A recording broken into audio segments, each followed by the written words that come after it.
चलिए आज का टॉपिक सबसे इंपॉर्टेंट है। मैं पिछले साल मतलब 2024 तक मैंने पढ़ाया, तब तक 2024 तक मैंने ये बोला था और मैंने बहुत दावे के साथ ये बोला था, सुन लो मेरी बात। 2024 तक मैं ये बात बोलते हुए आया था, मैं चालू कर देता हूं इसे, कि आइसोमेरिज्म ऐसा टॉपिक है जहां से क्वेश्चन कम आएंगे, कम पूछे जाते थे। और 2025 में मैंने आइसोमेरिज्म पिछले साल, आप लोग को याद होगा, लगभग मैंने 20 दिन लगा के इसको पढ़ाया था। लगभग मैंने 20 दिन लगा के इसको पढ़ाया था, ठीक है। और मैंने बोला था कि ये बहुत इंपॉर्टेंट रहेगा। क्यों? क्योंकि सिर्फ आइसोमेरिज्म नहीं, आइसोमेरिज्म में मेरे कई सारे कंसेप्ट क्लियर होते हैं जो जाकर के आके रिएक्शन मैकेनिज्म पार्ट 2 में कनेक्ट होते हैं। चाहे वो रेजमाइजेशन हो, चाहे वो SN1 SN2 की मैकेनिज्म हो, चाहे RS कॉन्फ़िगरेशन हो, चाहे सिस ट्रांस वाला का बात हो, चाहे ऑप्टिकल एक्टिविटी या ऑप्टिकल इनएक्टिविटी की बात हो, ये सारी चीजें जाकर के कनेक्ट होती है। और पिछले साल के पेपर 2025 में अब अगर किसी टॉपिक को मैं ज्यादा वेटेज दे करके समय दे के पढ़ा रहा हूं, इसका मतलब ये अंडरस्टूड है कि वो बहुत ज्यादा इंपॉर्टेंट भी है। आइसोमेरिज्म से पिछले साल का पेपर उठा के देख लेना, एज इट इज नोट्स में से 3 क्वेश्चन आए थे और वो 3 क्वेश्चन का हिसाब किताब भी मैं आज आपको देने वाला हूँ। आइसोमेरिज्म में जैसी प्रैक्टिस हम लोग करेंगे, उसी प्रैक्टिस के अकॉर्डिंग क्वेश्चंस जो आए थे वो भी मैं आपको बताने वाला हूँ। और ये 3 के 3 क्वेश्चन ऐसे थे कि वही बच्चा सही कर सकता था जो थोड़ा सा एडवांस लेवल में जाकर के, थोड़ा सा बहुत हद तक एडवांस लेवल में जाकर के जो मेहनत आइसोमेरिज्म के क्वेश्चंस में, वही बच्चा कर सकता है। मतलब इसको नॉर्मल नीट लेवल तक में हमें नहीं रखना है। नीट में यूजुअली बच्चे क्या सोचते हैं, वो आइसोमेरिज्म का क्लासिफिकेशन लिखते हैं, चेन आइसोमेरिज्म डेफिनेशन लिखते हैं 2 एग्जांपल, पोजीशन आइसोमेरिज्म डेफिनेशन लिखते हैं 2 एग्जांपल, ऐसे करके ज्योमेट्रिकल में सिस ट्रांस पढ़ लेते हैं, सिस ट्यूब्यूटीन है ना, और ट्रांस ब्यूटीन, ऐसा उसको कर लेते हैं एग्जांपल। और फिर जब आ जाते हैं ऑप्टिकल आइसोमेरिज्म में तो DL कॉन्फ़िगरेशन करते हुए RS configuration, Fischer projection, Newman projection, खत्म। ये उन लोग का प्रॉपर प्रिपरेशन का टेक्निक रहता है। हमें ऐसा काम करना नहीं है। ये बात ध्यान रखना, आज के लेक्चर से ऑर्गेनिक के आखिरी लेक्चर तक आज के कंसेप्ट, मतलब आइसोमेरिज्म सिर्फ एक टॉपिक नहीं है, आप कहीं क्वेश्चन में किसी भी चैप्टर में अप्लाई कर सकते हो। जैसे अगर मैं हेलोजिनेशन की बात करता हूं, किसी एल्केन का हेलोजिनेशन किया जाए इन प्रेजेंस ऑफ सनलाइट, और मोनो हेलोजिनेशन की बात कर रहा हूं, तो मैं आपसे पूछ सकता हूं कि नंबर ऑफ आइसोमर्स कितने बनेंगे, प्रोडक्ट जो है। अब नंबर ऑफ प्रोडक्ट कितने बनेंगे, उससे रिलेटेड आपके पास आइसोमेरिज्म का कंसेप्ट होना चाहिए, रिएक्शन मैकेनिज्म का कंसेप्ट होना चाहिए। और ये सारी चीजें जाकर के जब आप क्लियर करते हो, तब जाकर के आप उन क्वेश्चंस को डील कर पाओगे। तो आज से लेकर के ऑर्गेनिक का लास्ट लेक्चर तक इसको आपको बहुत अच्छे ढंग से करना है। क्लियर है? मैं एडवांस लेवल तक आपको ले जाके पढ़ाने वाला हूँ। इतना पढ़ाऊंगा कि इतना आपने कभी पढ़ा देखा नहीं होगा, ये बात तय है, लेकिन इतना करना पड़ेगा क्योंकि टॉपिक इंपॉर्टेंट है। क्लियर है? तो हम लोग टॉपिक शुरू करते हैं। हेडिंग डालेंगे बेटा। हमने पार्ट 1, हमारा जो GOC का सबसे पहला पार्ट था, कौन सा था? Introduction, article number first. Second article हमारा क्या था? IUPAC नेमिंग, वो भी हमने कर लिया। बोलो भाई। थर्ड हम लोग देखने जा रहे हैं क्या? आइसोमेरिज्म। समझते हैं। देखो, सबसे पहले तो ये जानना पड़ेगा हमें, आइसोमेरिज्म क्या होता है। आइसोमेरिज्म क्या है? एक कोई प्रॉपर्टी है मॉलिक्यूल की, किसी एक मॉलिक्यूल की प्रॉपर्टी है, या 2 डिफरेंट मॉलिक्यूल के बीच का रिलेशन है? क्या है? बताओ। 2 डिफरेंट मॉलिक्यूल्स के बीच का क्या है? ये रिलेशन है। पहली चीज, ये किसी एक मॉलिक्यूल की प्रॉपर्टी नहीं है। जैसे बॉइलिंग पॉइंट किसी एक मॉलिक्यूल की प्रॉपर्टी है ना, जैसे मेल्टिंग पॉइंट किसी एक मॉलिक्यूल की प्रॉपर्टी या कंपाउंड की प्रॉपर्टी। लेकिन आइसोमेरिज्म जैसे कोई चेन आइसोमर है, किसी एक मॉलिक्यूल की प्रॉपर्टी नहीं है, 2 मॉलिक्यूल्स के बीच का रिलेशन है, 2 डिफरेंट कंपाउंड्स के बीच का रिलेशन है। अच्छा, पहली बात तो ये होना चाहिए, क्या आइसोमर डिफरेंट कंपाउंड हो सकते हैं या दोनों कंपाउंड सेम भी हो सकते हैं? आइसोमर होने के लिए डिफरेंट कंपाउंड होना चाहिए या सेम कंपाउंड होना चाहिए, ये जानते हैं पहले ये बताओ। जाहिर सी बात है, डिफरेंट कंपाउंड्स होने चाहिए। ठीक है, आइसोमेरिज्म की डेफिनेशन को समझते हैं। 2 कंपाउंड्स, 2 कंपाउंड है अलग अलग, A और B, with same molecular formula, इनका मॉलिक्यूलर फॉर्मूला क्या है बेटा, सेम है, but difference in at least one property, इनकी एक प्रॉपर्टी कम से कम डिफरेंट है, are isomers of each other and the phenomenon is known as isomerism. Suppose A और बी है, ये दो मॉलिक्यूल है, अभी इनका मॉलिक्यूलर फॉर्मूला सेम है, मेरे लिए ये दोनों अभी भी क्या होंगे, सेम होंगे, मेरे लिए अभी भी मैं इनको आइसोमर्स नहीं बोलूंगा, ये दोनों क्या है, सेम है। मैं इनकी प्रॉपर्टी की स्टडी करने जा रहा हूं, दोनों का कलर सेम है, दोनों का बॉइलिंग पॉइंट सेम है, फ्रीजिंग पॉइंट सेम है, KI के साथ रिएक्शन सेम कर रही है, HI के साथ रिएक्शन सेम कर रही है, अरेंजमेंट सेम है, ऐसे करके प्रॉपर्टी की स्टडी करते जा रहा हूं, ठीक है। अब ये स्टडी करते करते जब तक मुझे पॉइंट ऑफ डिफरेंस न मिल तब मैं क्या बोलूंगा, दोनों डिफरेंट नहीं है कंपाउंड, दोनों क्या है, आइडेंटिकल है। लेकिन पता चला किसी एक रिएजेंट के साथ, फॉर एग्जांपल कोई एक रिएजेंट है, उसके साथ रिएक्शन करती है ये, और ये जो बी वाली रिएक्शन नहीं कर रही है, अरे ये पॉइंट ऑफ डिफरेंस मुझे मिल गया। तो इसका मतलब एक प्रॉपर्टी भी अगर डिफरेंस मिल गया तो ये दोनों कंपाउंड आपस में क्या हो जाएंगे, आइसोमर्स ऑफ ईच अदर। क्या मेरी बात आपको समझ में आई? Two compounds with same molecular formula but difference in at least one property are isomers of each other and the phenomena is known as isomerism. जैसे फॉर एग्जांपल इथेनॉल, ये क्या है बेटा, इथेनॉल। अब इथेनॉल वर्सेस मैं क्या देखने जा रहा हूं बेटा, ईथर। ये क्या है बेटा, ईथर, डाइमिथाइल ईथर, या आपने इसका IUPAC नेम क्या पढ़ा, मेथॉक्सी मेथेन, ठीक है, इसका नाम क्या हो गया, मेथेट, इथेनॉल, ठीक है। IUPAC नेम इसका क्या है, इथेनॉल, इसका नाम क्या है, मेथॉक्सी मेथेन। चलिए, बॉइलिंग पॉइंट इसका 76 डिग्री सेंटीग्रेड है, जबकि डाइमिथाइल ईथर का बॉइलिंग पॉइंट कितना है, 17 डिग्री सेंटीग्रेड। ये रटना नहीं है। फिजिकल स्टेट ये लिक्विड है रूम टेम्परेचर में, जबकि मिथॉक्सीमेथेन क्या है बेटा, गैस है रूम टेम्परेचर में। HI के साथ इथेनॉल की रिएक्शन कराते हैं तो इथाइल आयोडाइड बनता है, क्या बनता है, इथाइल आयोडाइड। ये सब रिएक्शन हम लोग करेंगे आगे। जबकि यहां पर मिथाइल आयोडाइड बनेगा, अलग अलग प्रोडक्ट मिल रहे हैं। सोडियम के साथ रिएक्शन करने पर यह हाइड्रोजन गैस प्रोड्यूस करती है, जबकि यहां पर कोई हाइड्रोजन गैस रिलीज नहीं होती। अब देखो, इन दोनों का मॉलिक्यूलर फॉर्मूला अगर मैं देखूं, इन दोनों का क्या देखूं, मॉलिक्यूलर फॉर्मूला है ना, इथेनॉल का भी मॉलिक्यूलर फॉर्मूला C2H6O है, और डाइमिथाइल ईथर का भी मॉलिक्यूलर फॉर्मूला C2H6O है। दोनों के मॉलिक्यूलर फॉर्मूला सेम थे, प्रॉपर्टी में कम से कम एक प्रॉपर्टी मुझे डिफरेंट चाहिए थी, और वो प्रॉपर्टी कुछ भी हो सकता है ना, वो प्रॉपर्टी कुछ भी हो सकती है।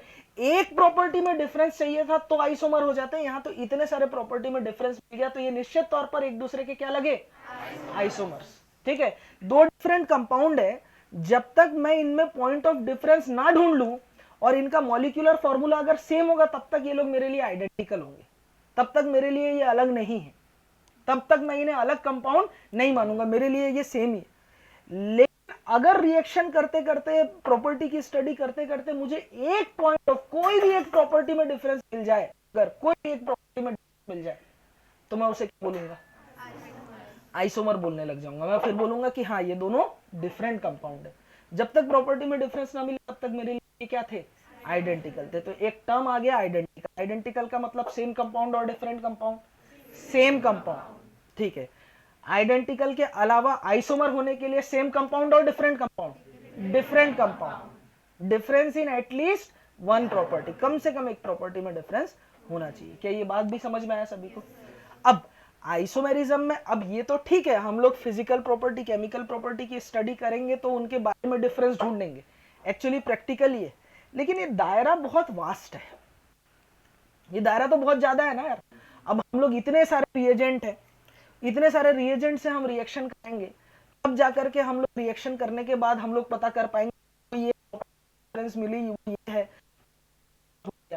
पता चला वो पॉइंट ऑफ डिफरेंस ही ढूंढने में हम लोग अगर असफल रहे, अगर हम लेट होते जा रहे हैं, तो हमारे लिए दिक्कत हो जाएगा ना। बोलो होगा कि नहीं होगा?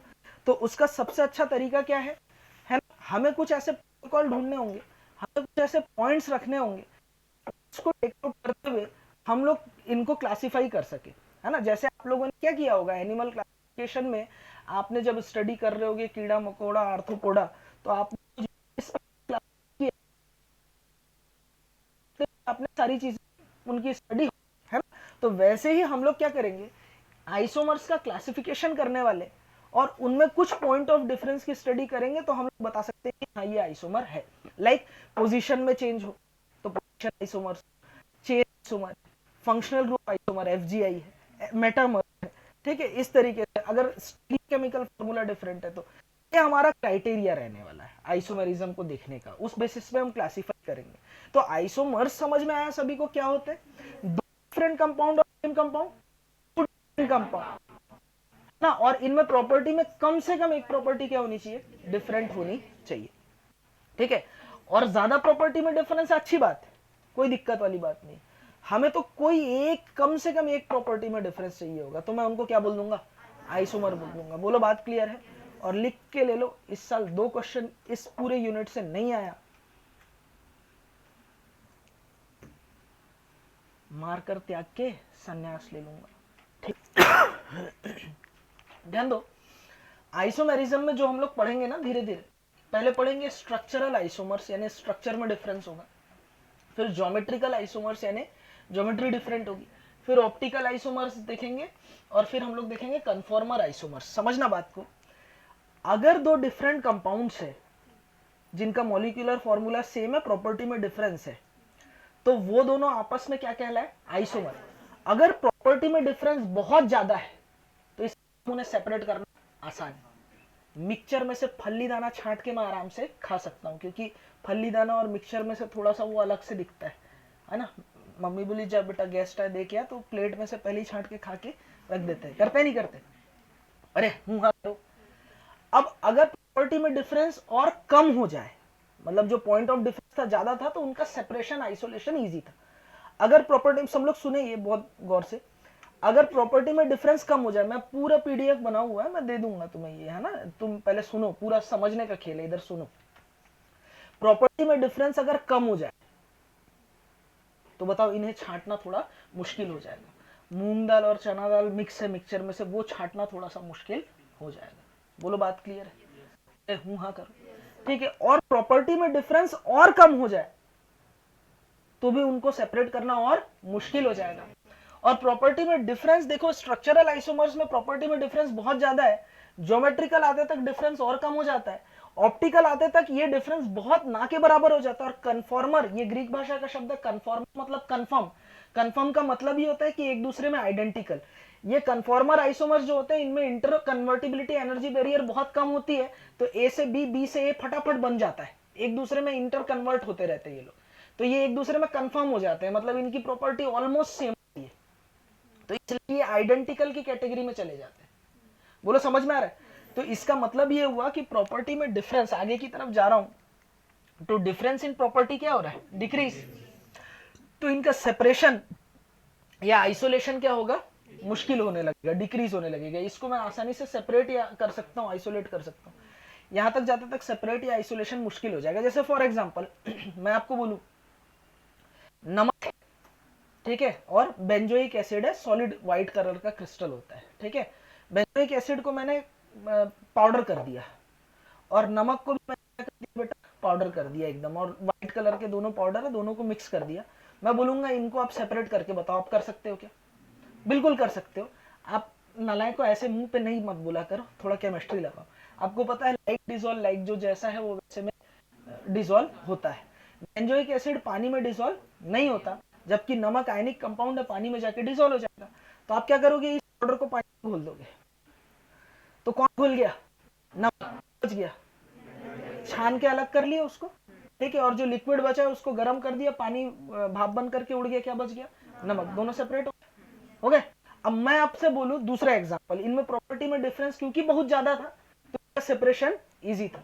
वासुदेव ध्यान देना, अब मैं क्या कर रहा हूं, मैं नमक लिया और 10 ग्राम 10 ग्राम नमक, 10 ग्राम शक्कर, इनको ग्राइंडर में अच्छे से पाउडर कर दिया बहुत बारीक, और इनको आपस में मिक्स कर दिया। मैं बोलूं इसको सेपरेट करना है, और मैं बोलूं कि चीटियों का इस्तेमाल आपको नहीं करना है कि शक्कर खा जाएगी चीटी, नमक नमक छोड़ देगी, ये छोड़ करके कुछ बताओ क्या होगा,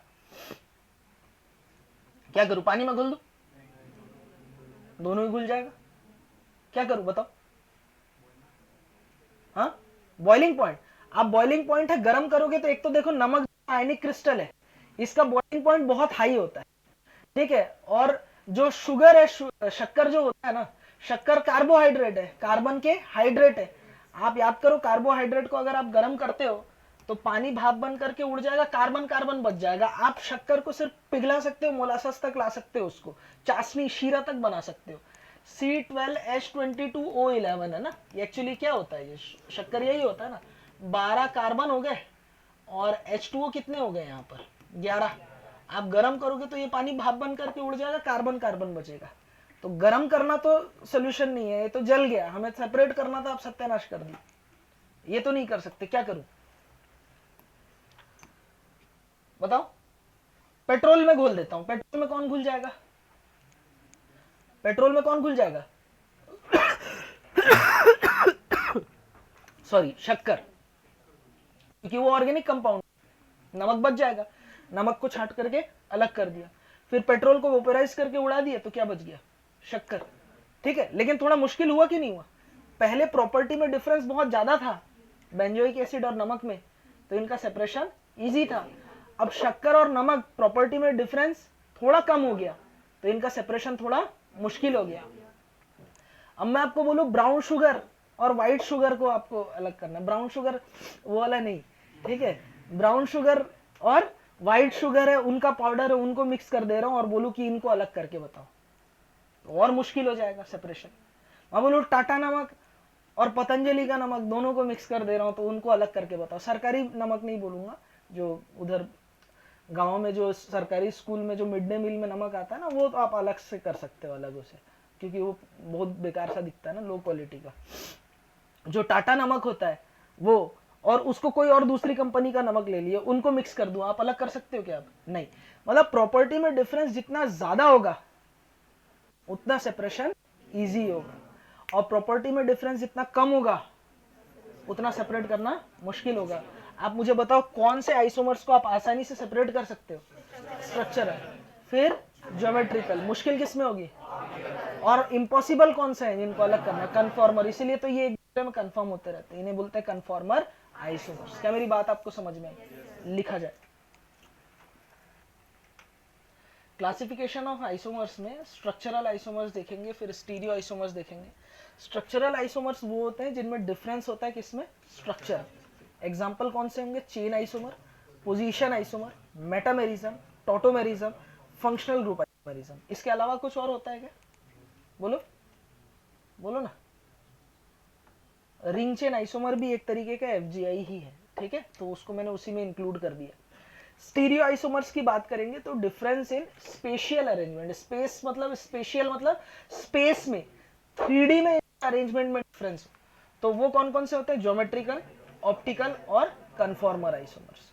मतलब उनके 3D अरेंजमेंट में जो है वो डिफरेंस होगा, तो उसे हम लोग बोलते हैं बेटा स्टीरियो आइसोमर। एक्चुअली आइसोमर्स पता करने के लिए 3 टूल्स देखना है। सबसे पहले आप देखोगे मॉलिक्यूलर फॉर्मूला, क्या देखोगे, मॉलिक्यूलर फॉर्मूला, ये सेम है कि नहीं। फिर देखोगे स्ट्रक्चरल फॉर्मूला, ये सेम है कि नहीं। अगर स्ट्रक्चरल फॉर्मूला ही डिफरेंट हो गया तो वो किस कैटेगरी में आएगा, स्ट्रक्चरल आइसोमरिज्म।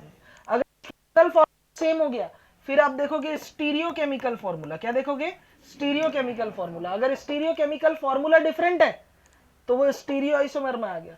सर तीनों ही सेम हो गया तो आइडेंटिकल है, दोनों सेम है, ठीक है। तो मैंने बोला ना क्लासिफिकेशन आपने कर रखा है, तो हम उतनी प्रॉपर्टी तो नहीं देख सकते, तो हमने ये 3 टूल्स बना रखे। पहले आप क्या देखोगे, मॉलिक्यूलर फॉर्मूला, दो अगर आइसोमर्स हैं तो उनके लिए क्या चीज, एक चीज मतलब एक कॉमन होनी ही चाहिए, molecular formula must be same. दो डिफरेंट कंपाउंड है, मॉलिक्यूलर फॉर्मूला सेम है ही नहीं, तो वो कभी भी चाह के भी आइसोमर तो नहीं बन सकते, पहला चीज, ठीक है।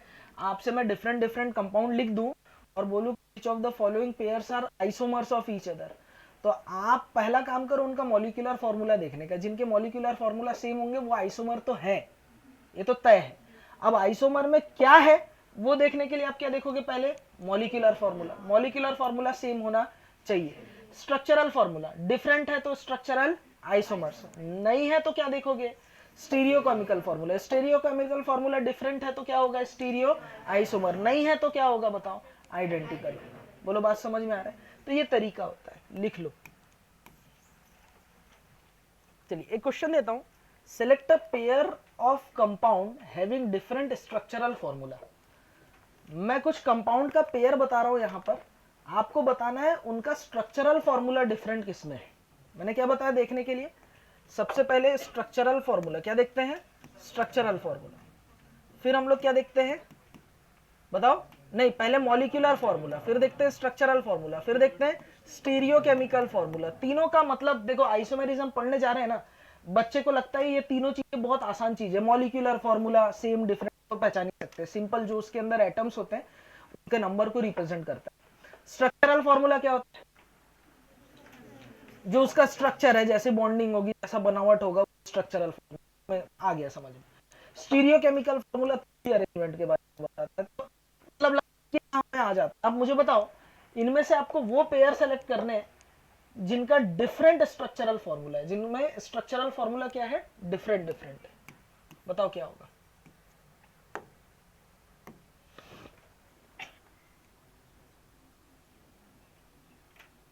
मेधावी, ऑल इज वेल, गुड। देखो यहां पर OH फर्स्ट पोजीशन में, जबकि यहां OH सेकंड पोजीशन में। यहां पर आप देखो ये क्या है, सिस, और ये क्या है, ट्रांस। यहां पर मिथाइल हाइड्रोजन का अरेंजमेंट डिफरेंट है। यहां आप देखो राइट साइड OH है, यहां लेफ्ट साइड OH है, ये अरेंजमेंट भी डिफरेंट है। तो आंसर जाएगा क्या बेटा, डी, ऑल इज वेल, बिल्कुल करेक्ट, लिख लो। और ये किया तो गलत किया, बात को समझना। बात बहुत छोटी सी लगती है लेकिन है नहीं। बताओ क्या होगा आंसर। अच्छा मल्टीपल चॉइस है, ए और बी, सी नहीं, क्यों, वो उसका क्या, क्योंकि ये वाला मैं पढ़ी नहीं हो तो ये नहीं होगा। हा? ये तो सिस्ट्रांस दिखता है, ये मिरर इमेज मतलब सेम हो गया क्या, मिरर इमेज सेम होते हैं क्या, मिरर इमेज एक दूसरे के नॉन सुपर इम्पोजेबल होते हैं, ये इस पे सुपर इम्पोज हो ही नहीं सकता है, ये अलग है, ठीक है। देखो समझना, पहला वाले में जो OH है ये 1 डिग्री अल्कोहल है, क्लियर है, दूसरा वाला 2 डिग्री अल्कोहल। ये तो साफ जाहिर हो रहा है कि स्ट्रक्चरल फॉर्मूला डिफरेंट फर्स्ट और सेकंड में, ठीक है। अच्छा स्ट्रक्चरल फॉर्मूला अगर मैं बोलूं तो वो होता है कंडेंस स्ट्रक्चरल फॉर्मूला। आप इनका जब स्ट्रक्चरल फॉर्मूला लिखोगे ना तो आप लिखोगे मिथाइल, ठीक है, और यहां क्या होगा CH डबल बॉन्ड CH, और यहां क्या हो जाएगा मिथाइल। ये इनका स्ट्रक्चरल फॉर्मूला है। मतलब आप लिंकेज को देखते हो, अगर मैं डबल बॉन्ड कार्बन को एक यूनिट मानूं तो इस डबल बॉन्ड यूनिट में हाइड्रोजन और मिथाइल लगा हुआ है, यहां पर इस कार्बन में भी हाइड्रोजन और मिथाइल लगा हुआ है, इस यूनिट में भी कार्बन के पास हाइड्रोजन और मिथाइल लगा है, इस यूनिट में भी मिथाइल और हाइड्रोजन लगा है। डजंट मैटर उनका अरेंजमेंट क्या है, अगर अरेंजमेंट देखना है तो फिर मैं उनका स्टीरियोकेमिकल फॉर्मूले की बात करूंगा। ये जो लिखा हुआ है यस, ये इनका कौन सा फॉर्मूला है, स्टीरियोकेमिकल फॉर्मूला। ये बात सबको समझ में आ रहा है। इनका स्ट्रक्चरल फॉर्मूला तो ये नहीं है, स्ट्रक्चरल फॉर्मूला ये है। आप देखो स्ट्रक्चरल फॉर्मूला इसका इसका इसका यही रिप्रेजेंट कर सकते हैं, लिंकेज देखना होता है हमें। यहां जो कार्बन है इनका भी स्ट्रक्चरल फॉर्मूला क्या है बेटा, सेम है। ये कार्बन OH CH3 HCOH जोड़ रहा है, ये कार्बन भी OH HCH3 COH जोड़ रहा है, लिंकेज तो सेम है ना। ऐसा तो नहीं हो रहा है कि यहाँ COH इस कार्बन से जुड़ा है, यहाँ COH आकर के CH3 से जुड़ गया, ऐसा तो नहीं हो रहा है। कोई ऐसा डिफरेंस तो नहीं दिख रहा है ना आपको, अरेंजमेंट में कोई डिफरेंस तो नहीं दिख रहा है ना। जैसे यहाँ हुआ था, यहाँ 1 डिग्री है यहाँ पर, जबकि अल्कोहल क्या हो गया 2 डिग्री हो गया, लिंकेज का फर्क आपको दिख गया साफ साफ। अरे हुआ करो, ठीक है। तो ये इनमें स्ट्रक्चरल फॉर्मूला में डिफरेंस आपको साफ साफ फर्स्ट वाले में दिख रहा है। ये भी सेम स्ट्रक्चरल फॉर्मूला को रिप्रेजेंट करते हैं और ये भी सेम स्ट्रक्चरल फॉर्मूले को रिप्रेजेंट करते हैं। इसका स्ट्रक्चरल फॉर्मूला होगा COH COOH और ये H। भाई कार्बन है, हाइड्रोजन OH COOH जोड़ा है, और क्या है, हाँ अच्छा CH3 भी है ना, हाँ। मतलब अगर देखेंगे तो 4 यूनिट है इसके पास में, तो ये क्या हो जाएगा बताओ, CH CH3 और यहां क्या हो गया COOH और ये क्या हो गया OH। ठीक है, आप सिर्फ लिंकेज देखो ना, इसमें कोई डिफरेंस नहीं दिख रहा है। ये जो बना हुआ है, अगर मैं यहाँ क्वेश्चन पूछता which of the pairs different stereochemical formula, तो स्टीरियोकेमिकल फॉर्मूला ये डिफरेंट है और ये डिफरेंट है। क्या ये चीज क्लियर हो रहा है सभी को? ठीक है, पहले वाले केस में स्ट्रक्चरल फॉर्मूला डिफरेंट दिख रहा है, दूसरे वाले केस में स्ट्रक्चरल फॉर्मूला सिस हो ट्रांस हो, ये एक ही चीज को रिप्रेजेंट कर रहे हैं। भाई सिस हो या ट्रांस हो, यहाँ कार्बन कार्बन यूनिट में सेम अरेंजमेंट है, यहाँ कार्बन कार्बन यूनिट में भी सेम अरेंजमेंट भी है।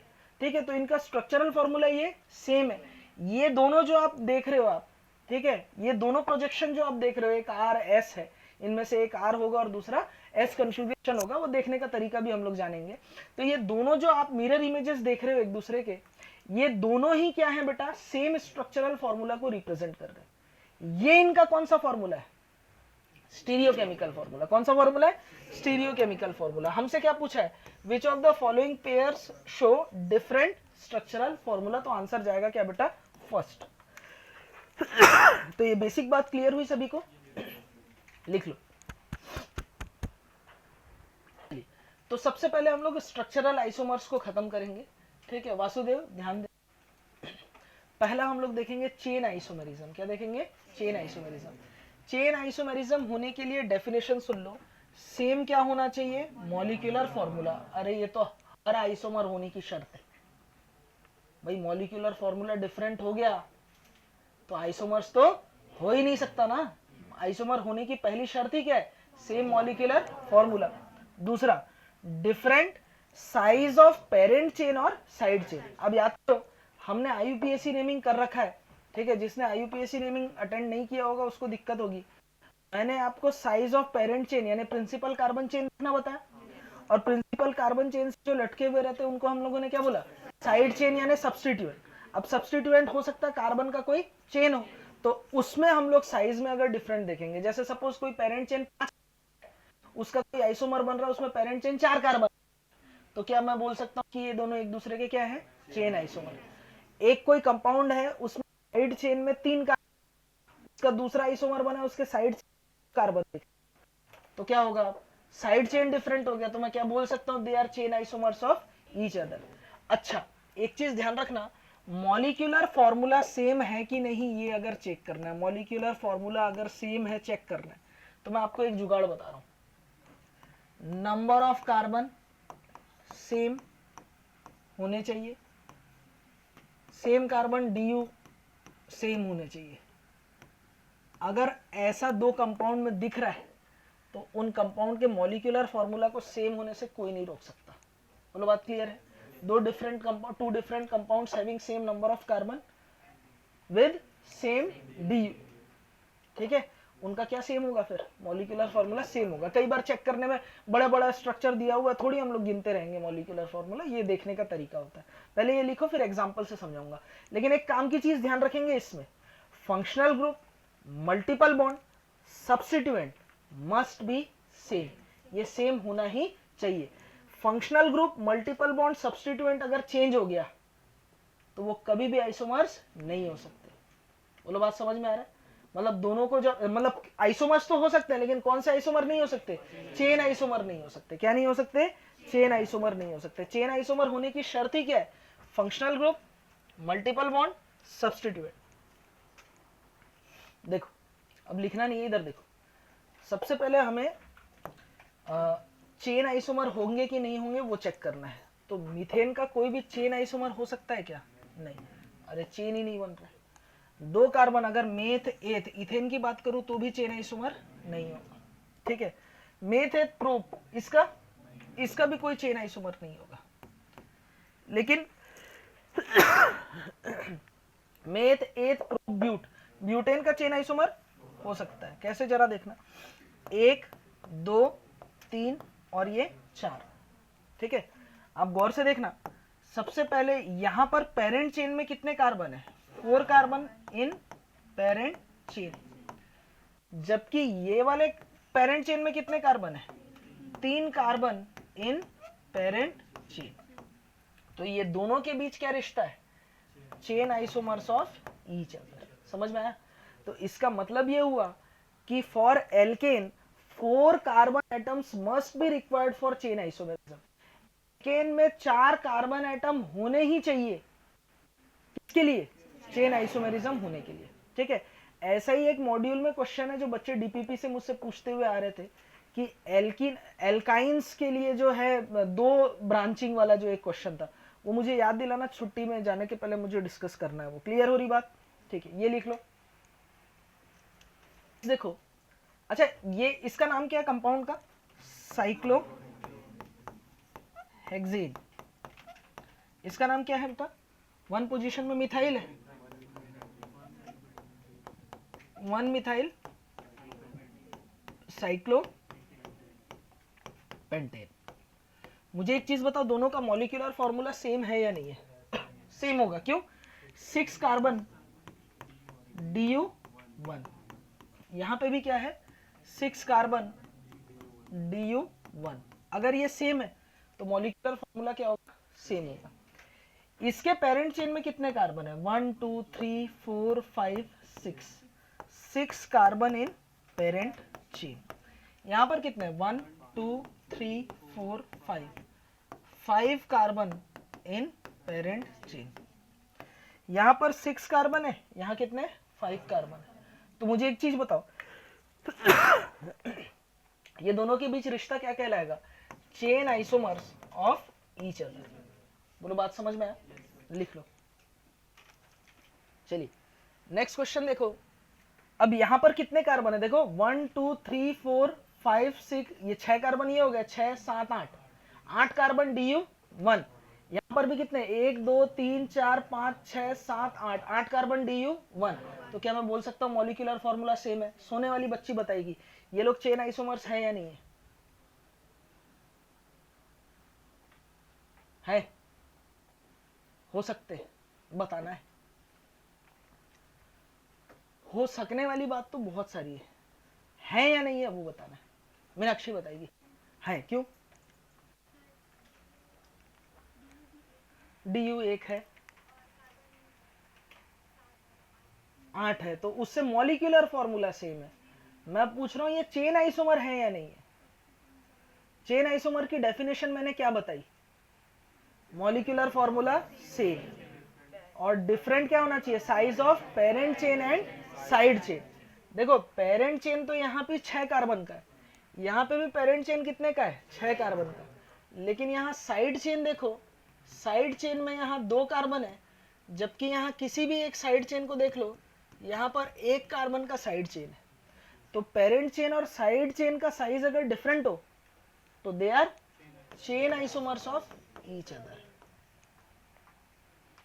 क्या नहीं आया समझ में? एक बार घूर के देखा जाए इसे। तो साइड चेन तो डिफरेंट हो गया। मैंने डेफिनेशन क्या बताई? मैंने क्या बताया आपको? Molecular formula same. Molecular formula check करने का तरीका बताया, क्या बताया? Number of carbon and DU से मॉलिक्यूलर फॉर्मूला सेम होगा। डिफरेंट होगा साइज ऑफ पेरेंट चेन और साइड चेन। पेरेंट चेन ज्यादातर में आपको डिफरेंस आप देख लेते हो, क्योंकि वो आप सेलेक्ट करना IUPAC में सीख चुके हो। आप साइड चेन को ही अवॉइड करते हो। अब देखो इस वाले क्वेश्चन में पेरेंट चेन का साइज क्या है? सेम है। पेरेंट चेन का साइज क्या है? सेम है, 6 कार्बन 6 कार्बन। साइड चेन में यहाँ 2 कार्बन है, जबकि यहाँ कितना है? 1 कार्बन। ठीक है, तो ये भी है क्या? एक दूसरे के CI। सातवें वाले केस देखो, 1 2 3 4 5 6 कार्बन DU1 है। इस वाले केस में देखो 1 2 3 4 5 6 कार्बन DU1। ये भी 6 कार्बन DU1 है, ये भी 6 कार्बन DU1 है। तो क्या मॉलिक्यूलर फॉर्मूला सेम होगा? होगा, होगा। डिफरेंस किस चीज का है? यहाँ पेरेंट चेन में कितने कार्बन है? 6, और यहाँ पेरेंट चेन में कितने? 3 कार्बन है। तो size of parent chain different है, तो ये भी क्या होंगे? Chain isomers of each other. ये बताओ, देखो पेयर्स दिए हैं आपको, CI है या नहीं है बताना है। देखो देखो CHO मतलब C डबल बॉन्ड O होता है। यहाँ पर 1 2 3 4 कार्बन है और डबल बॉन्ड O है, यानी DU1 है। ये भी क्या है बेटा? 4 कार्बन और DU1 1 है। अच्छा एक चीज बताओ, अब एंट्री हो चुकी है किसकी, फंक्शनल ग्रुप की। फंक्शनल ग्रुप दोनों में क्या होना चाहिए, सेम होना चाहिए। सेम है भाई, ये एल्डिहाइड और ये ऐसा तो नहीं है कीटोन हो गया या ये एसिड हो गया, ऐसा तो नहीं है ना। Functional group multiple bond substituent must be same, ये सेम होना चाहिए। यहां पर पेरेंट चेन में कितने कार्बन है, 4 है यार। धोखा स्वभाव है मेरा, मैं यहां से चालू किया तो 3, ठीक है, इधर जाके वापस भी तो आया उंगड़ाऊ करके, देखो ठीक है, ऐसे नहीं करना, ठीक है। कितने कार्बन है पेरेंट चेन में, 4। नाम लिख सकते हो ना, हाँ सिखा चुका हूं। अब देखो यहाँ पेरेंट चेन में कितने कार्बन है, 3। नहीं कैसे जाएगा, ऐसे जा रहा हूं मैं, ठीक है, कितने चलेगा ना। तो कितने कार्बन है यहाँ पर पेरेंट चेन में,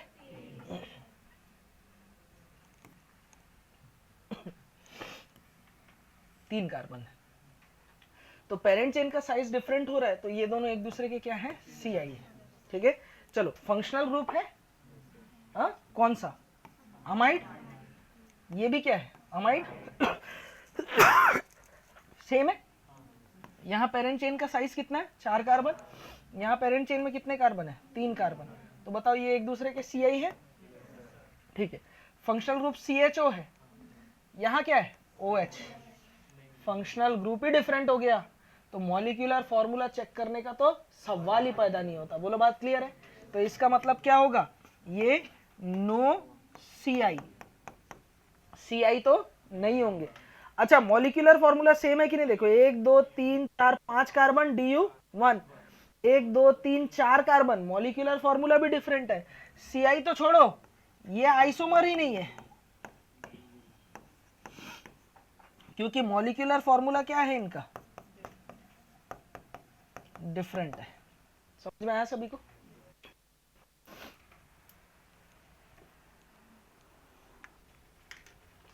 अब दूसरा देखने जा रहे हैं, चेन आइसोमर खत्म हो गया, अब देखने जा रहे हैं सेकंड कौन सा, पोजीशन आइसोमर्स, ठीक।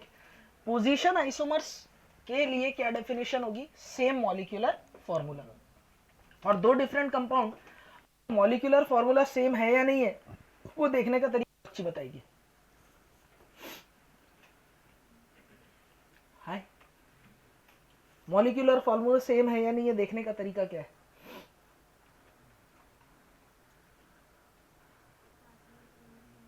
कार्बन, इसीलिए बोलते हैं ध्यान देना है, छूट गया उसके पीछे हड़बड़ी मत करो लिखने का, ठीक है, जो मैं बोल रहा हूँ उस पर ध्यान देना है। मॉलिक्यूलर फॉर्मूला सेम है, चेक करने का तरीका क्या है मुस्कान, हाँ हाँ दोनों सेम होना चाहिए, है ना। Number of carbon same, DU same, तो मॉलिक्यूलर फॉर्मूला क्या होगा, सेम। आग दर्द दिया, अरे कैसे करती है तो, ठीक है, मॉलिक्यूलर फॉर्मूला सेम और DU सेम, तो क्या सेम होगा बताओ, sorry number of carbon same, DU same, तो मॉलिक्यूलर फॉर्मूला क्या होगा, सेम होगा। देखने का तरीका है, तो सेम मॉलिक्यूलर फॉर्मूला होना चाहिए, पोजीशन डिफरेंट होना चाहिए, फंक्शनल ग्रुप, मल्टीपल बॉन्ड और सब्स्टिट्यूएंट का। लेकिन इसका मतलब ये नहीं बोल रहा हूं, मैं बोल रहा हूं इनकी पोजीशन डिफरेंट होनी चाहिए, ये डिफरेंट होने से नहीं चलेगा।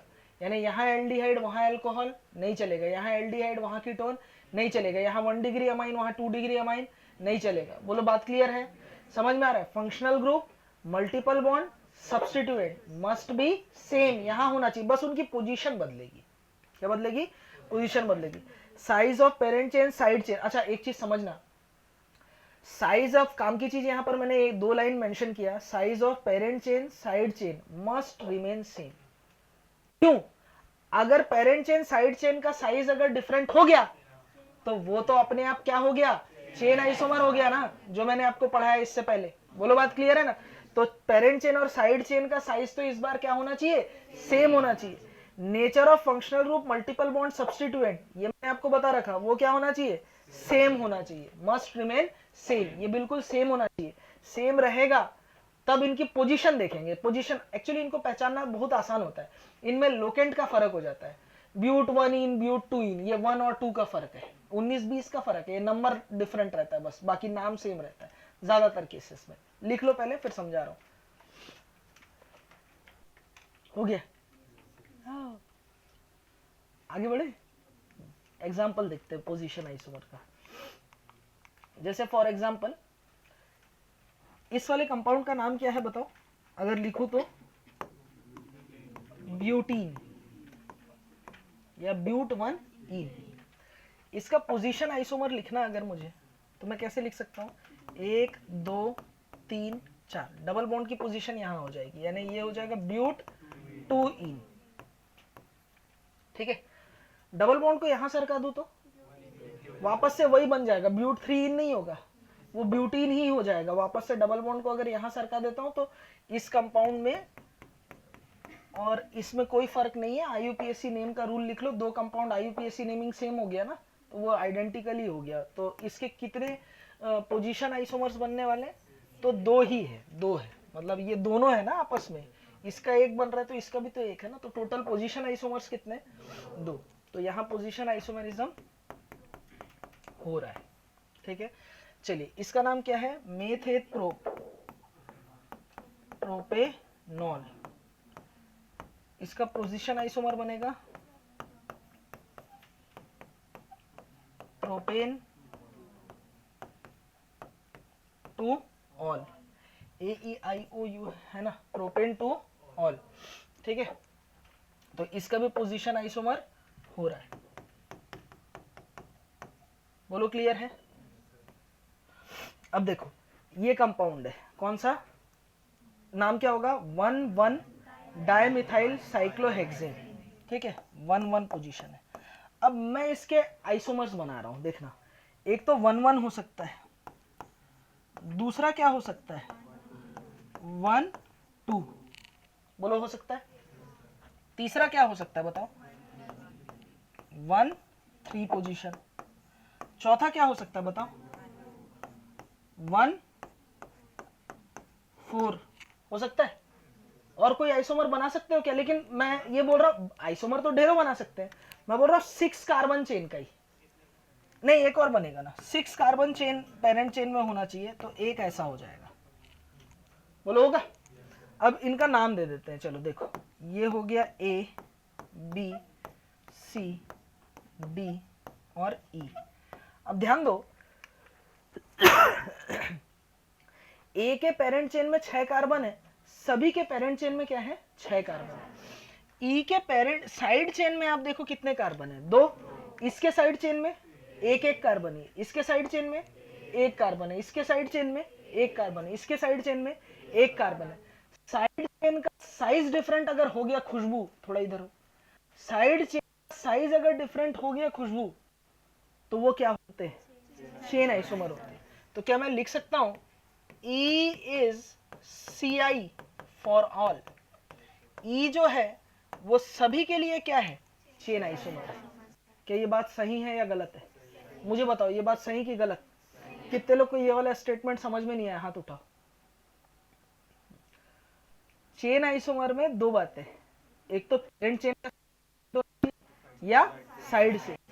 अब यहाँ तो सब में पेरेंट चेन का साइज सेम है ना, यहाँ साइड चेन में कितने कार्बन है, 2, यहाँ साइड चेन में एक एक कार्बन ही आपको दिख रहे होंगे, किसी में भी देख लो।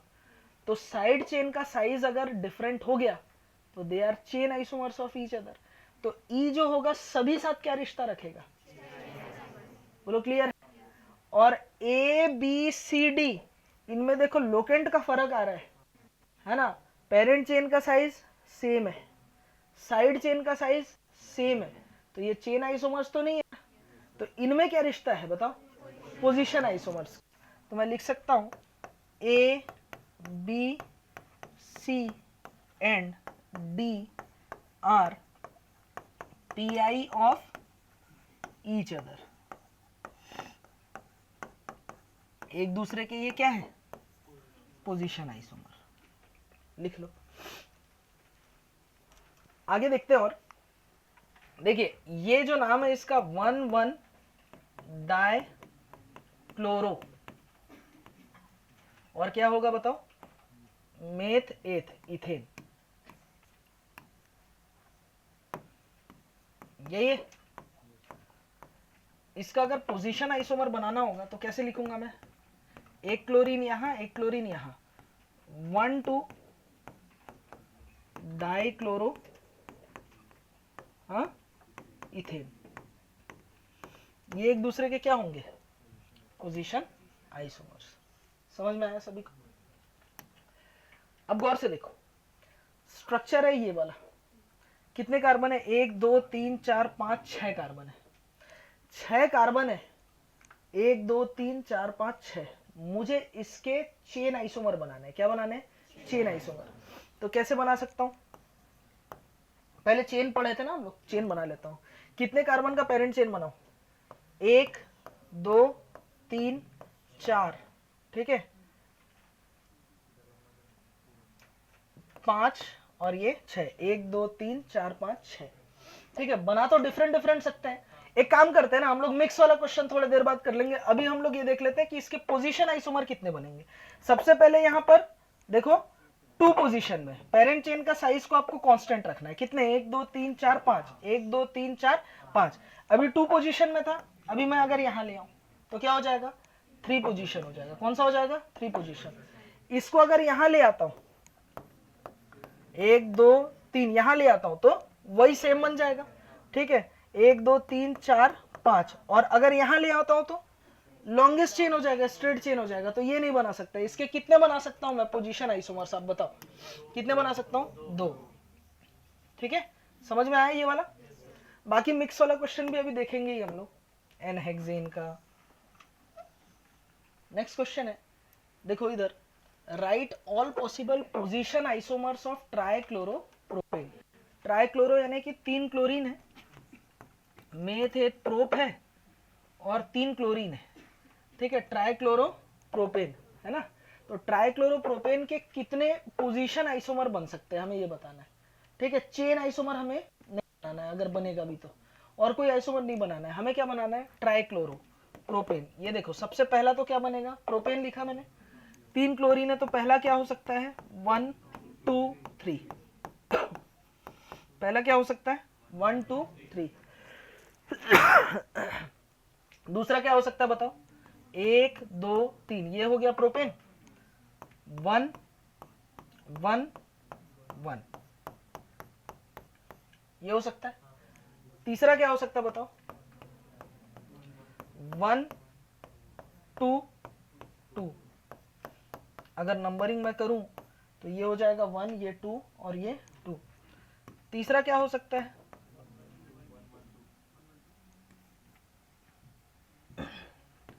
1 1 2। चौथा क्या हो सकता है? यहां एक क्लोरीन लगाऊं, 1 3 3, और ये किया तो गलत किया, क्योंकि नंबर ऑफ सब्स्टिट्यूएंट यहां ज्यादा है, तो ये अपने आप हो जाएगा 1 1 3, ठीक है। तो इसके अलावा और कोई पोजीशन आइसोमर्स नहीं बन सकते। आप बना के देख लेना। तो कितने पोजीशन आइसोमर्स बन रहे हैं? 1 2 3 4 5, ठीक है। तो 5 इसके क्या बन रहे हैं? पीआई बन रहे हैं। एक आध अगर आप नहीं बना पाए होगे तो निराश होने की जरूरत नहीं है। ये हिट एंड ट्रायल मेथड से बना बना के देखना पड़ता है, दिमाग लगाना पड़ता है, तब जाके होगा, ठीक है। तो कितने पोजीशन आइसोमर्स बनेंगे? यहाँ 5 बनेंगे। कैसे बनाया समझ में आया? सबसे सिंपल वाला जो पॉसिबल है वो बनाया मैंने, 1 1 1, नहीं 1 2 3। फिर दूसरा कौन सा? 1 1 1। फिर एक में 1 रख के बाकी में 2 2, 1 2 2। फिर क्या किया? एक में 1 1 2, 1 1 2। फिर क्या किया मैंने? 1 1, और ये इसको दूर कर दिया यानी कि 3, ठीक है। जैसा आप चाहे। वैसे इन क्वेश्चंस में उदास होने की जरूरत है ना, अगर एक आध रह भी गया तो, क्योंकि आपको हिट एंड ट्रायल मेथड से ही बनाना है। आपको बना बना के देखना पड़ेगा कितने पॉसिबल स्ट्रक्चर्स हैं। जीआई और मतलब ज्योमेट्रिकल आइसोमर्स और ऑप्टिकल आइसोमर्स निकालने का तो फॉर्मूला फिर भी है, इनमें थोड़ा दिक्कत होता है। बाई प्रैक्टिस ही होगी। किसी को डाउट तो नहीं इस क्वेश्चन में? हो जाएगा। क्वेश्चन में चाहूंगा ये आप करके दिखाएं। Right all possible position isomer, आपको सिर्फ पोजीशन आइसोमर बनाना है टेट्राक्लोरोसाइक्लोब्यूटेन का। टेट्राक्लोरो मतलब 4 क्लोरीन है, साइक्लोब्यूटेन मतलब साइक्लोब्यूटेन। तो एक तो होगा 1 2 3 4, सिंपल बनाते जाओ।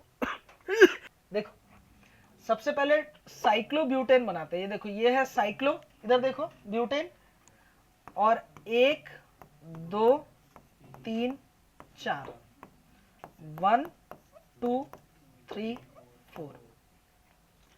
दूसरा क्या हो सकता है देखो, 1 1 2 2, 1 1 2 2। ठीक है, दूसरा क्या हो सकता है बताओ,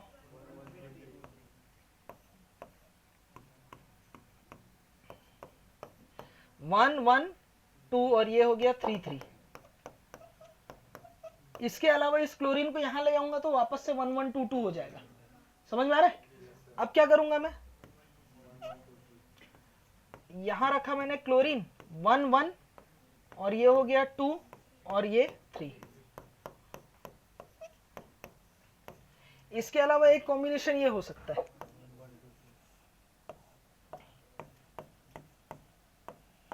ये क्लोरीन जो यहां आया था उसको यहां ले आऊं, तो नंबरिंग अगर यहां से करूंगा तो 1 2 2 3 हो रहा है।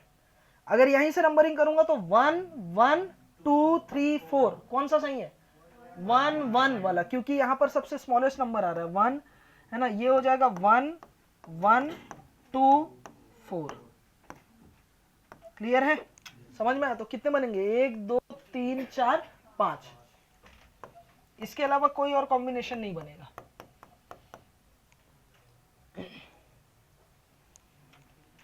देख लो कोई और कॉम्बिनेशन में।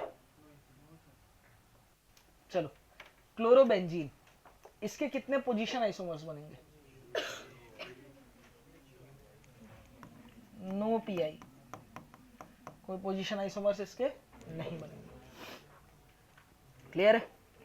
डाइक्लोरोबेंजीन का देखो, अच्छा एक तो हो सकता है 1 2 पोजीशन, दूसरा क्या हो सकता है,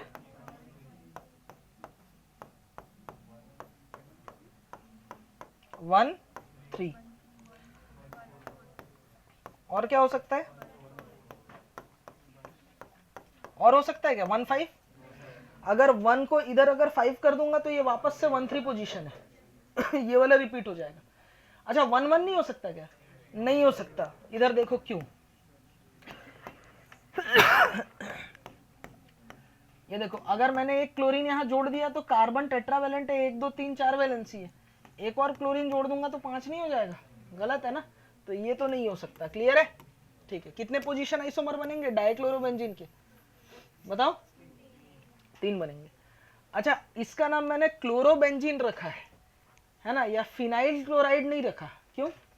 क्योंकि आपको पता है क्लोरीन इनके लिए हमेशा क्या यूज किया जाता है, प्रीफिक्स, ये सब्स्टिट्यूट ही रहते हैं, है ना।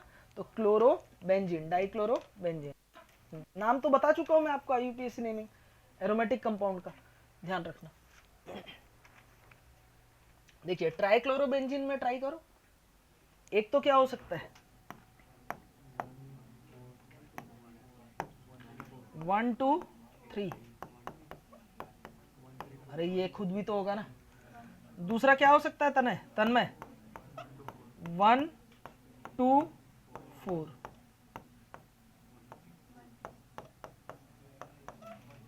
क्लियर है? एक और हो सकता है, 1 में रहने देता हूं, 2 छोड़ करके 3, 4 छोड़ करके 5, ऑल्टरनेट। और कोई कॉम्बिनेशन नहीं हो सकता, 3।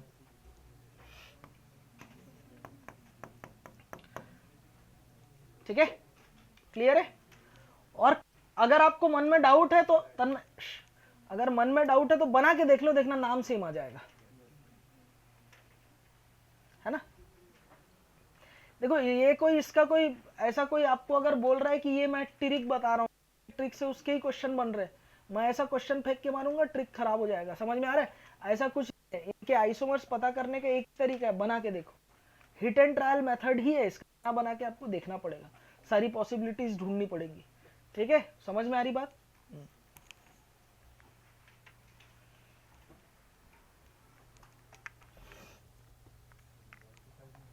है 1 3 1 2 5 चेक कर लेते हैं, 1 2 5 भी 1 2 3 4 1 2 3 4 5, है ना। ये हितेश के अकॉर्डिंग 1 2 5 है, लेकिन आप समझो 1 2 3 4 ये वापस से क्या बन गया 1 2 का 4। नहीं आना समझ में, है ना? आप बना के देख लो ना मन में, और कोई कॉम्बिनेशन आ रहा बना के देख लो, नाम करके देख लो। IUPAC नेमिंग सही करना, नाम सेम हो गया मतलब वो कैंसल।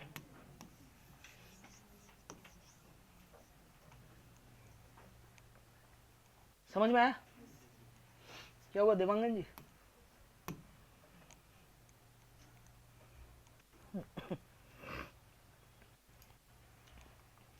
टेट्राक्लोरोबेंजीन या टेट्रामिथाइल बेंजीन अगर हो तो इसके कितने बनेंगे? एक तो क्या होगा 1 2 3 4, दूसरा क्या हो सकता है 1 2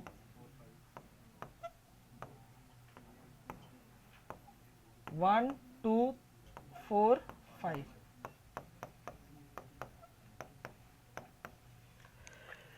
1 2 3 5, 1 2 3 5, ठीक है? ऐसा नंबरिंग मत करना 1 2 3 छोड़ के फिर 4 फिर 5 छोड़ के फिर 6, गलत हो जाएगा, है ना? सीक्वेंस में करने से 1 2 3 फिर 5 ये सही है, ठीक है? 1 2 3 5, इसके अलावा और कोई कॉम्बिनेशन पॉसिबल नहीं है। कितने बनेंगे PI? 3 बनेंगे। देख लो और कोई पॉसिबल है तो कॉम्बिनेशन, कोई नंबर बताओ, बना के देख लेते हैं। पोजीशन आइसोमर्स, अच्छा अगर पेंटाक्लोरो हुआ, इधर बातें नहीं, तन्मय ध्यान दे, पेंटाक्लोर, तन्मय इधर देख, पेंटाक्लोरो हुआ तो कितने बनेंगे बताओ? एक भी नहीं। आप इस क्लोरीन को उठा के यहां रख दोगे तो वो 1 2 3 4 5 हो जाएगा, सेम, है ना? तो इसके कोई पोजीशन आइसोमर्स नहीं बनेंगे। ठीक, क्लियर है ये चीज? बात को समझना। क्वेश्चन है right all possible PI and CI of N hexane, ठीक है? ऑल पॉसिबल पोजीशन आइसोमर और चेन आइसोमर लिखना है आपको, किसके लिए? N hexane. N हेक्सेन का मॉलिक्यूलर फॉर्मूला होता है C6H14, है ना? 6 दूनी 12, CnH2n+2 होता है, तो 12 13 14, है ना? ठीक है, 6 कार्बन है और DU कितना होगा 0। तो हमें जो भी स्ट्रक्चर बनाना है उसमें ये चीज का ध्यान रखना है कि 6 कार्बन होना चाहिए, DU क्या होना चाहिए 0 होना चाहिए। अब DU 0 है, गौर सुनना, DU क्योंकि 0 है ये अंडरस्टूड है कि मैं साइक्लिक स्ट्रक्चर बना सकता और मैं एल्कीन और एल्काइन नहीं बना सकता, क्योंकि डबल बॉन्ड और ट्रिपल बॉन्ड पाई बॉन्ड अगर इंट्रोड्यूस कर दिया तो DU क्या हो जाएगा? DU क्या हो जाएगा? बढ़ जाएगा ना। हमें DU कितना रखना है? 0 रखना है। हाँ करो, तो ये चीजों का ध्यान रख लिए। पहली बेसिक चीज तो ये क्लियर होती है। इसका मतलब मुझे सिर्फ एल्केन बनाना है। अब देखो PI और CI बनाना है, कोई लिखेगा नहीं, सब देखेंगे, समझो अच्छे से। सबसे पहला आइसोमर होगा meth eth prop ब्यूट paint hex, 1 2 3 4 5 6। दूसरा, इसका ये 6 कार्बन है पेरेंट चेन में, दूसरा मैं 5 कार्बन का पेरेंट चेन बना देता हूं, 1 2 3 4 5। अब 5 कार्बन का पेरेंट चेन है, हवा अटक गया होगा, पानी पी ले थोड़ा। कर क्या रहे हो तुम लोग आपस में लड़ो? किसको? वो मेरे को आंख दिखा रहा तो मैं उसको घूर दिया, और क्या किया? मेरे को देखते रहता ना, पढ़ाते रहूंगा ना, ऐसे खुन्नस में घूरते रहो। क्या किया भाई मैं तेरा? है ठीक है, 1 2 3 4 5 और ये 6। क्लियर है यहाँ तक? अब मैं तुम्हें देख भी नहीं सकता, ठीक है? वो देखे तो कोई दिक्कत नहीं। अब मैं मेरे भाई बहनों को देख भी लिया तो ठीक है पटेल, ठीक है ना? इधर ध्यान दे, 5 कार्बन का पेरेंट चेन बनाया और एक साइड चेन, 6 कार्बन हो गए, ठीक है? अब 4 कार्बन का अगर चेन बनाओ तो 1 2 3 4, ठीक है? और साइड चेन में कितना कर दूं मैं? 1 और 2। अब 2 कार्बन अगर ऐसे करूंगा तो अपने आप 1 2 3 4 5 कार्बन का साइड चेन पेरेंट चेन बन गया, तो गड़बड़ हो गया। तो मुझे 2 कार्बन को अलग अलग जगह करना पड़ेगा। अब मैं क्या बोल रहा हूं, ये हिट एंड ट्रायल मेथड से ही बनेगा। बोलो क्लियर है? 4 कार्बन की जगह अगर 3 कार्बन का चेन बनाओ तो एक कार्बन ये रहा 4, एक कार्बन ये रहा 5, एक कार्बन रहा 6, 1 2 3 4 5, फिर वो 5 कार्बन रिपीट हो गया। या इस कार्बन को यहां शिफ्ट करके इसको काट दो तो भी देखो 1 2 3 4 कार्बन हो गया, और 4 कार्बन और 2 साइड चेन वाला हो गया, यही हो गया 4 कार्बन का ही चेन बन गया। तो मतलब 3 कार्बन का तो चेन मैं नहीं बना सकता, ये फ्लॉप हो गया। ठीक है, तो ये जो आपको दिख रहा है ये लोग तो कौन होंगे, चेन आइसोमर। अब इनका क्या बनाएंगे, पोजीशन आइसोमर। यहां पर पोजीशन किस नंबर पे, 2, 1 2 3 4 5, यहां पर पोजीशन 3। अब पहले ये सेकंड पोजीशन में था, फिर इसको थर्ड में ले आए, फिर इसको कहां ले जाऊंगा, फोर्थ में। फोर्थ में नहीं जाएगा क्योंकि फोर्थ अपने आप 2 हो जाएगा। समझ में आ रहा है मैं क्या बोलना चाह रहा हूं, बना बना के देखना होगा। एक यहां पर आप देखो 2 3 पोजीशन है, आप क्या कर सकते हो बताओ, हाँ 2 3 पोजीशन है ना, आप 2 2 कर सकते हो। क्या कर सकते हो, 2 2। इसके अलावा 2 3 किया जा सकता है क्या, देखो, हाँ, या 3 3 किया जा सकता है क्या, क्या बोल रही है निकिता भाई, 1 1 2 3 4 है, 1 1 कर देता हूं। 1 1 करने से फिर 5 कार्बन हो गया और 2 पोजीशन में क्या आ गया, मिथाइल आ गया। तो हम लोग को तो बना बना के देखना होगा, हिट एंड ट्रायल मेथड ही है इसका। आप जब प्रैक्टिस करते हैं तो बाई प्रैक्टिस ये आ जाती है, कोई बड़ी बात नहीं है। ठीक है, तो बताओ हमारे पास अगला कौन सा बन गया, ये वाला 1 2 3 4 5 और ये 6। ठीक है, आप देखो सबसे पहले अगर इसे मैं नाम दे रहा हूं, इधर सब लोग ध्यान देंगे, ये ए है, ये बी है, ये सी है, ये डी है और ये ई है। तो लिख सकता हूं ए इज, ए में पेरेंट चेन में कितने कार्बन है 6, बाकी इसमें 5, इसमें 4। तो A is C I for all. क्या ये स्टेटमेंट सही या गलत, सभी के लिए ये क्या रिश्ता रखेगा, चेन आइसोमर का। ठीक है, ए निपट गया। बी और सी, बी और सी क्या है, पोजीशन आइसोमर है एक दूसरे के, चेन नहीं। पेरेंट चेन में 5 कार्बन, पेरेंट चेन में 5 कार्बन, पोजीशन चेंज हो रहा है किसका, सब्स्टिट्यूट का। बी और सी क्या है, पोजीशन आइसोमर। क्लियर है, ठीक है। बी और डी, यस, यहां पेरेंट चेन में कितने कार्बन 5, यहां कितने 4, तो ये क्या होगा, चेन आइसोमर। बी और ई, ये भी क्या होगा, चेन आइसोमर। बोलो क्लियर है।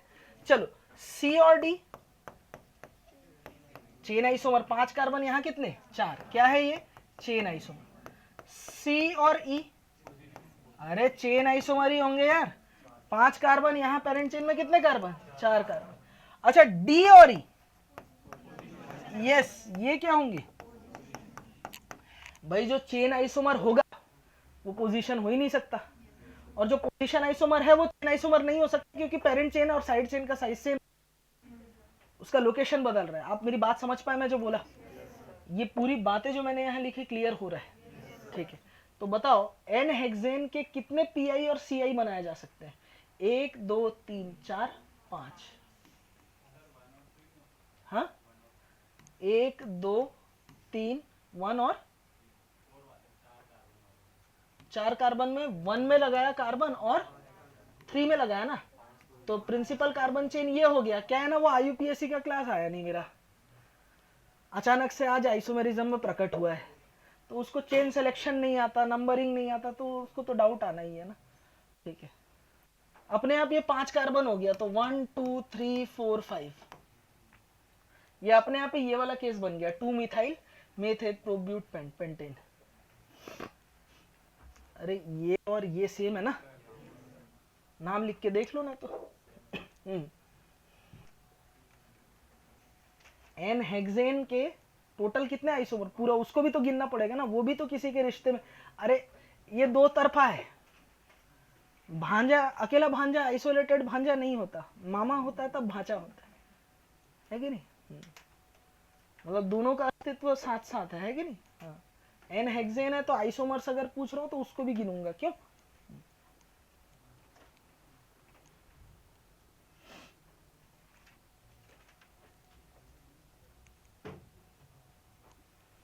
तन्मय चलिए, right all possible cyclic structures with molecular formula C6H12। आपको सारे पॉसिबल साइक्लिक स्ट्रक्चर बनाने हैं मॉलिक्यूलर फॉर्मूला C6H12 का। अब देखो ध्यान देना, ऐसा सेम टू सेम क्वेश्चन इस साल 2025। अब ये क्वेश्चन की प्रैक्टिस आज से पहले नीटो के बच्चों को नहीं कराई जाती थी, मतलब पिछले साल के पहले तक। क्यों नहीं कराते थे? क्योंकि आइसोमेरिज्म से क्वेश्चंस कम ही आते थे, और ये प्योरली ये वाले इस टाइप के क्वेश्चन जेई में देखे जाते थे। सोना नहीं है, खांसना नहीं है, ठीक है? तो जेई में प्योरली इस टाइप के क्वेश्चन आते थे।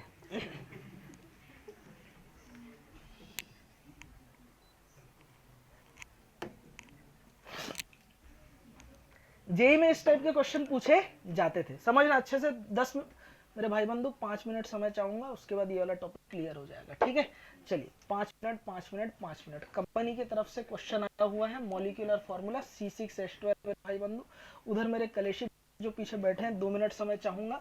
ऐसा क्वेश्चन जेई में पूछा जाता था बार बार, ऐसा क्वेश्चन जेई में पूछा जाता था बार बार। अब आएगा नीट में अब की बार, अब आएगा नीट में अब की बार। मेरे भाई बंधु आइटम हो गए 2, चीज वही है C6H12। मेरे भाई ध्यान देना, पीछे बैठा हुआ है, सर में दर्द हो रहा है मेरे भाई को, सामने बैठी बहन मेरी खांस रही है, ठीक है? बात को समझना है, C6H12 वाले क्वेश्चन एग्जाम में पूछे जाते थे, ठीक है? अब ये वापस से पिछले साल नीट के पेपर में देखा गया। अब मैं ऐसे क्वेश्चन की पिछले साल तुम्हें कितनी प्रैक्टिस कराया था हितेश बता? बहुत सारे क्वेश्चन उठ करके में जो मैंने कराया एग्जाम में आया, ठीक है? तो ये अंडरस्टूड है, हमें इतने क्वेश्चन की प्रैक्टिस करनी पड़ेगी। मॉलिक्यूल, अच्छा ये एनसीईआरटी में दिया हुआ है आपके ऐसे क्वेश्चंस। मॉलिक्यूलर फॉर्मूला अगर दिया हो तो पहला काम आप क्या करोगे? डीयू निकालोगे, ये चीज कसम खा लो। आइसोमेरिज्म के क्वेश्चन आए हैं, मॉलिक्यूलर अगर फॉर्मूला दिया है तो पहला आप क्या करोगे? डीयू निकालोगे। डीयू का फॉर्मूला बता बेटा, कोई नहीं बोलेगा।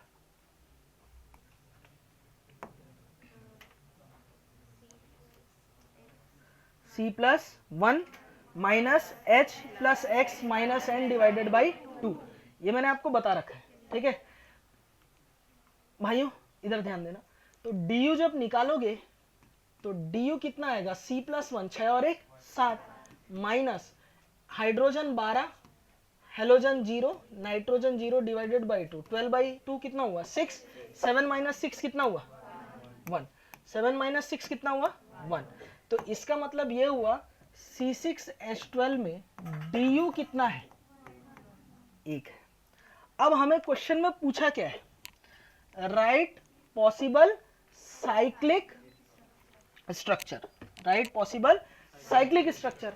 अब ये चीज अंडरस्टूड है, du अगर 1 है तो du 1 करने के लिए या तो मैं एक रिंग बना सकता हूं या तो मैं एक डबल बॉन्ड बना सकता हूं।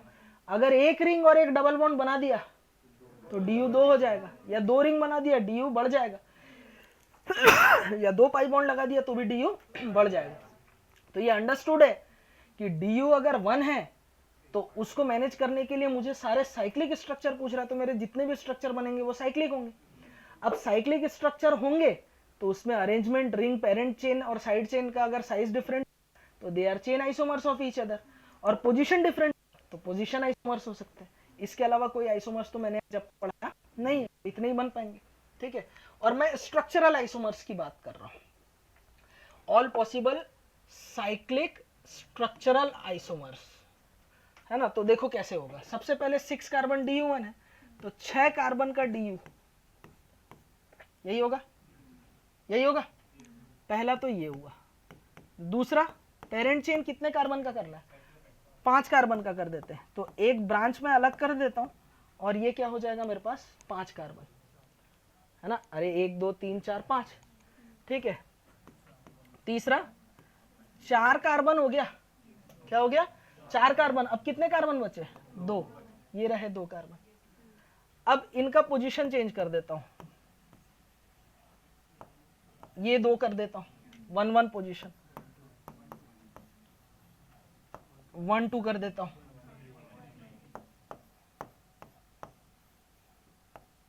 1 3 कर देता हूं, और कोई कॉम्बिनेशन नहीं। चलिए, सातवां, अगर मैं 4 कार्बन था, अगर मैं 3 कार्बन का चेन बनाता हूं तो मुझे 3 कार्बन बाहर करना होगा, 1 2 3।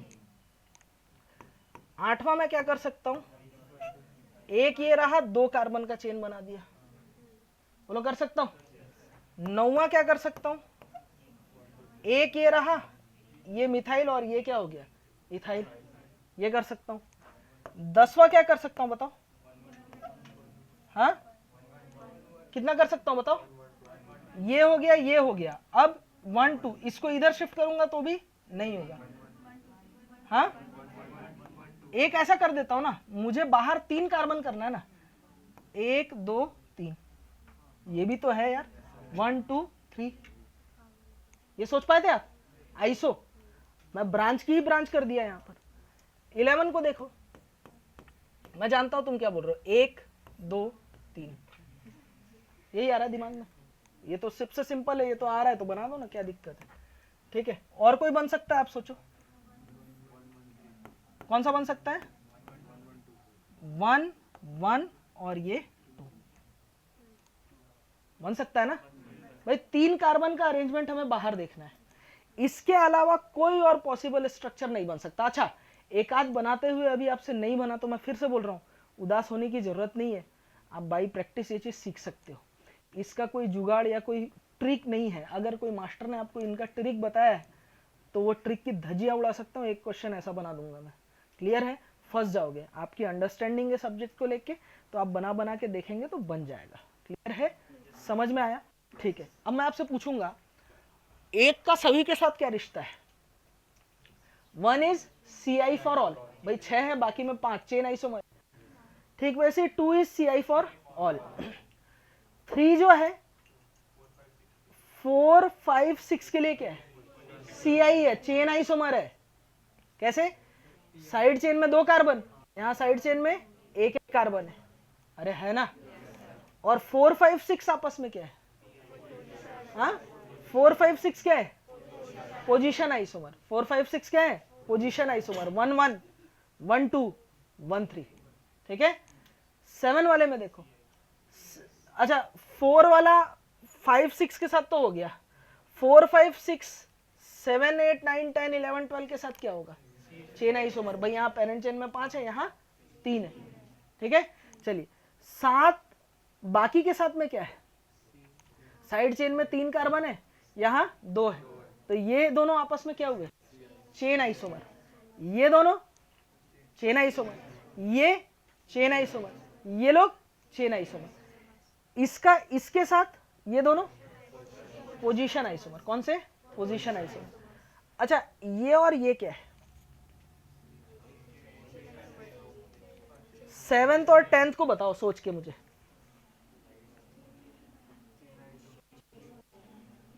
चेन आइसोमर की पोजीशन आइसोमर, Ci। इसके पेरेंट चेन में कितने कार्बन है, इसके पेरेंट चेन में कितने कार्बन है, इसके साइड चेन में कितने कार्बन है, इसके साइड चेन में कितने कार्बन है, 3 ही है। अरे 1 2 3 कैसे बोल रहे हो यार, बस पोजीशन अलग है। आप देखो ना, यहां फर्स्ट पोजीशन में लगा था, इस वाले केस में वो पोजीशन सेकंड नंबर में आ गई। ये जो लटका हुआ है ये इधर लगा हुआ है, इसको मैं यहां से निकाला, इधर लगा दिया, नहीं ना, पोजीशन ही तो चेंज हुआ ना। तो 7 और 10 में आप गलती करोगे, 7 और 10 एक दूसरे का क्या है, पोजीशन आइसोमर। अच्छा मैं किसी को भी किसी से पूछूं तो आप निकाल सकते हो, रिलेशन कर सकते हो ना, कोई दिक्कत नहीं है। सिंपल देखो, पहले parent chain side chain same different हुआ तो चेन आइसोमर, अगर parent chain side chain different नहीं है, सेम है, तो पोजीशन बदल रहा है तो पोजीशन आइसोमर। क्लियर है, तो टोटल कितने आइसोमर्स बनेंगे हमारे, 12 बनेंगे। तो ये कहानी थी चेन और पोजीशन की। कल हम लोग FGI पढ़ने वाले और कल आइसोमर हमारा खत्म हो जाएगा, फिर हम पढ़ेंगे ज्योमेट्रिकल। कौन सा, मैं टॉटोमेरिज्म को नहीं पढ़ाता हूं अभी, टॉटोमेरिज्म को मैं रेजोनेंस के बाद पढ़ाता हूं। रेजोनेंस का वो एप्लीकेशन होता है एक्चुअली। ठीक है। जिन्होंने टॉटोमेरिज्म अगर पहले पढ़ा दिया आइसोमेरिज्म में, तो उन्होंने टॉटोमेरिज्म एक्चुअली में पढ़ाया नहीं। तो टॉटोमेरिज्म हम पढ़ते हैं, लेकिन वो रेजोनेंस के एप्लीकेशन में। समझ में आया आज का लेक्चर सभी को? बोलो, आज का लेक्चर समझ में आया? अगर आज के लेक्चर को मुझे अगर 2 लाइन में खत्म करना हो, तो सबसे पहले देखो, सबसे पहला चीज, आइसोमर, अगर 2 कंपाउंड जिन्हें मैं आइसोमर बोल रहा हूं, तो वो सेम मॉलिक्यूल होने चाहिए, डिफरेंट मॉलिक्यूल? सेम कैसे होंगे? डिफरेंट होंगे। क्या होंगे? डिफरेंट। अगर आइसोमर से तो मैं सबसे पहले क्या करूंगा? सेम होना चाहिए। फिर क्या देखूंगा? Structural formula. अगर डिफरेंट है तो स्ट्रक्चरल आइसोमर। अगर स्ट्रक्चरल फॉर्मूला भी सेम हो गया तो क्या देखूंगा? Stereo chemical formula. अगर डिफरेंट है तो स्टीरियो आइसोमर। अगर ये भी सेम तो नहीं। क्लियर है? अच्छा, जितना ज्यादा होगा आइसोलेशन उतना ही आसान होगा। प्रॉपर्टी में डिफरेंस जितना कम होगा आइसोलेशन उतना ही मुश्किल होगा। बताओ किनको आसानी से आइसोलेट किया जा सकता है? स्ट्रक्चरल आइसोमर्स को। फिर ज्योमेट्रिकल थोड़ा मुश्किल होगा, ऑप्टिकल में और कर ही नहीं सकते। क्लियर है? ठीक है। पोजीशन आइसोमर और चेन आइसोमर हमने देखा स्ट्रक्चर में। पहले कौन सा देखा? चेन आइसोमर होने के लिए पेरेंट चेन और साइड चेन सेम होना चाहिए। Functional group, multiple bond, substituent must be same. Molecular formula same है या नहीं देखने का तरीका क्या बताया? Number of carbon same, D you same. फिर क्या बताया? Position side chain parent chain must be same. Molecular formula है ना, वो तो है ही है। Multiple bond, substituent, functional group must position बताता है। बस क्लियर? बस इतना सा मैंने बताया है। क्लियर है? Thank you. जुगाड़ ऐसे ट्रिक्स कोई नहीं देगा तुमको, सिंपल टिप्स, PCM भी everything now easily on your finger tips. जो भी चाहिए ले लेना।